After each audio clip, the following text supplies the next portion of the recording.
Hi, I'm Seamless, and today is Friday, which is time for a new how to bass tutorial. And today I'm going to show you how to make a bass in a track I'm working on. It is this guy here. It'll be pretty obvious when you hear it. It's also kind of loud, so be proud of yourself for it. If you've been following me on Facebook, you probably already heard this, but playing in 3, 2, 1.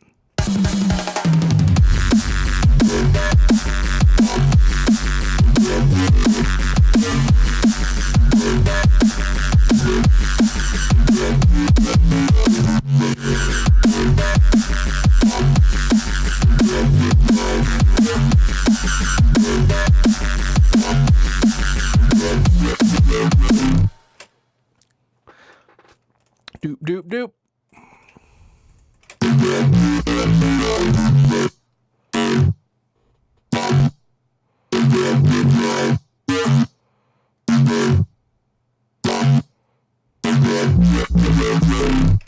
Good times. So, weirdly, I've been on this strange kick of not using Patcher for stuff, which is a little bit odd, but I might not be able to extricate this in a way that makes sense. So if I don't have it available for download, I apologize for that. But just use that as a clue to kind of pay attention to this. Although it is as complex and ridiculous as the sounds and also the big old, single chain, this is actually a lot simpler than it looks. This sound began its life as a harmor. In fact, all the modulation is taking place inside harmor. The rest of that stuff is just post.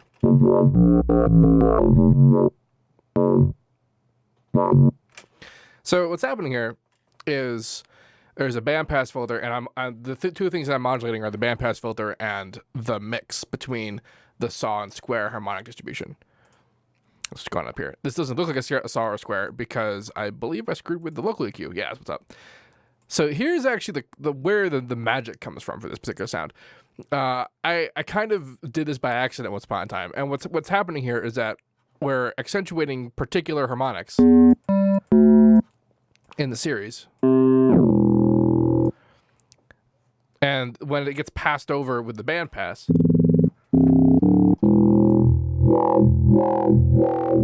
the bandpass moves through those accentuated harmonics, and there's some boosts and there's some cuts, and when it moves through those at particular ranges, it starts to talk a little bit. It actually because of the way that like these things are positioned and the way that we're moving through them, also with pitch motion as well, it causes a little bit of the growl in there, and it makes it a lot more interesting than if it were just straight normal harmonics.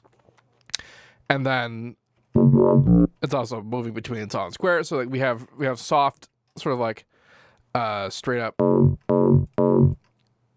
motions here, moments right there where it's fully square. Top end is square, down end is saw. So I like it, especially when it kind of tails off with the saw, because then we get a bit of that bite in at the end of it. And there's also sometimes where it just sounds better being fully saw. Of course, none of this made any sense when it was just the way it is now. I have the phaser on. I have a little bit of unison. I'm also screwing with the harmonic units of pitch, just to do things. That's all that's happening here. That's really of important. Yeah. And then after that, I have this EQ, which is doing almost nothing. I believe I put this here after all of the stuff, just to attenuate a little bit of these harmonics behaving in particular ways.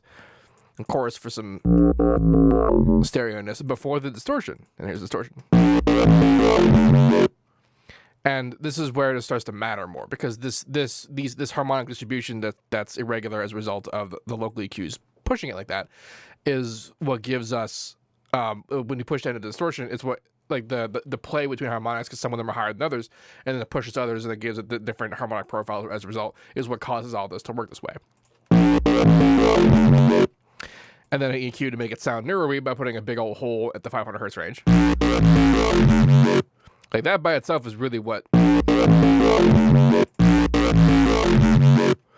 It's almost the entire sound right there. The rest of it is just kind of icing on the cake, like the Vocodex. So there is a little bit of a tinge that this thing is adding to it. We're using the more recent Vocodex stuff that I figured out, which was the usage of the band distribution curve. I have 100 bands, but it doesn't look like 100 bands. It's because most of the bands are being crunched up on the high end. So this gives us the benefit of having less bands at the low end, because if you have too many bands, you get that kind of like watery, glassy feel, which if you do that on purpose, that's kind of nice, but usually for this kind of sound, it doesn't really work that way, or work well in the way that we like. So less bands gives us less of that and gets more of the sharpness that we actually want out of it. I have a pretty big release curve up here, so it's not like...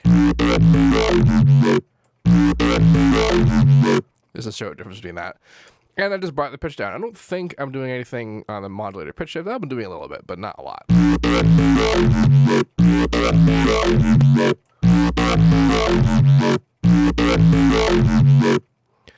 I have the unison engaged to get, again, more stereo-ness, because there wasn't a lot in the original sound that was stable enough. I'm messing with the bandwidth. Basically, more bandwidth, like it's wider on the low end than it is on the high end. And that's honestly because when it's too thin on the low end, you get that kind of fluty sound. And it's not the greatest thing in the universe. So that's why it's essentially so wide that beyond just the fact that we're cutting it up into bands, which causes phase differences to, impart onto the sound, it's largely just the regular sound down there. So that's why it's a big width down there. And then, yeah, everything else is pretty normal here. And then I got the reverb. This is a really short reverb. I'm EQing it mostly just to be on the highs, just so that it has a bit of that sort of roominess to it. This is from the internal list from inside the impulses, which are greatly expanded in FL12, which is nice. And then compressed. Not so much on the low end because everything is being high passed, and then there is a separate sub in the track, so that's up with that. Another EQ, doing barely anything, and then reverb, big reverb, which is being automated on down here, which is really all that is for. It's just kind of like fill stuff.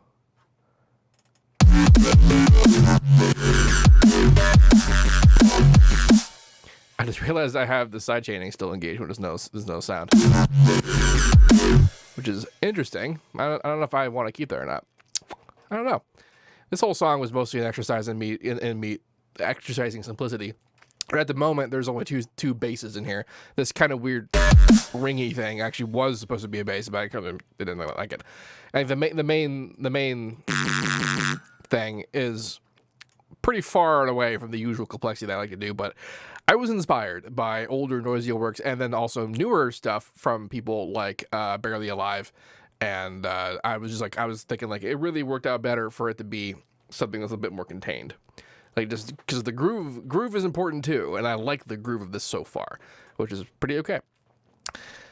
So yeah, I hope that this made sense. I hope that this worked out for you guys. The sort of the crux of the thing that works, like the experimentation that I think you should engage in, beyond using the Vocodex or the band distribution, that's a cool thing too, is the low mid harmonics, like pushing up specific areas of this. Because normally when you're doing, like if you do growl filtering, you make curves like this and then you automate them apart from each other.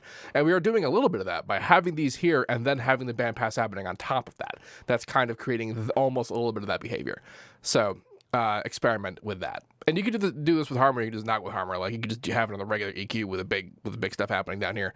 This would be pretty low stuff. Derp. That's the 9-minute mark. Anyway, yeah. If you have any questions about this, please let me know. Don't forget to like, comment, or subscribe, and all that good stuff. Check out my Patreon page, and as usual, have a nice day.